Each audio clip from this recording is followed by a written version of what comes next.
Police எக்ஸாம்ல இந்த question ப்ரீவியஸா கேட்டிருக்காங்க. அதாவது 10 மணி 30 நிமிடத்திற்கு மணி மற்றும் நிமிட முள் இடையேயான கோணத்தை கணக்கிடுறாங்க. சோ கிளாக்ல இந்த மாடல் சமைக்கிறாங்களா எப்படி குயிக்கா சால்வ் பண்ணறத பார்க்கலாம். கொஸ்டின்ல 10 மணி 30 நிமிடத்திற்கு மணி மற்றும் நிமிட முள் இடையேயான கோணத்தை கணக்கிடுறாங்க. சோ கிளாக்ல 10 மணி 30 நிமிடம் 10க்கும் 11க்கும் இடையில சின்ன முள் இருக்கும், 6 கிட்ட பெரிய முள் இருக்கும். சரிங்களா? கரெக்டா இந்த கோணம் இதுதான் என்னன்னு கேக்குறாங்க. இந்த மாடல் சமைக்கிறாங்களா இதுக்கு ஒரு ஃபார்முலா இருக்கு. அதாவது 30 இன்டு ஹவர் மைனஸ் 11 வகுத்தல் 2 into minute. So 30 into hour அப்படிங்கிறது இங்கே 10 மணி, 10 மைனஸ் 11 வகுத்தல் 2 இன்ட்டு மினிட் அப்படிங்கிறது 30.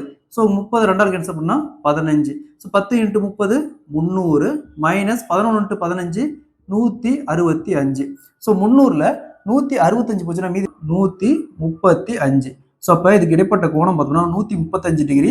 Option C is the correct answer. இதே மாதிரி இந்த சம் பாருங்க, 4 மணி 30 நிமிடத்திற்கு மணி மற்றும் நிமிட முள் இடையான கோணத்தை கணக்கிடுறாங்க. இதே மாதிரி தான் இந்த சம். இந்த சம்ம சால்வ் பண்ணிக்கிற ஆன்சரை கமெண்ட்ல போடுங்க.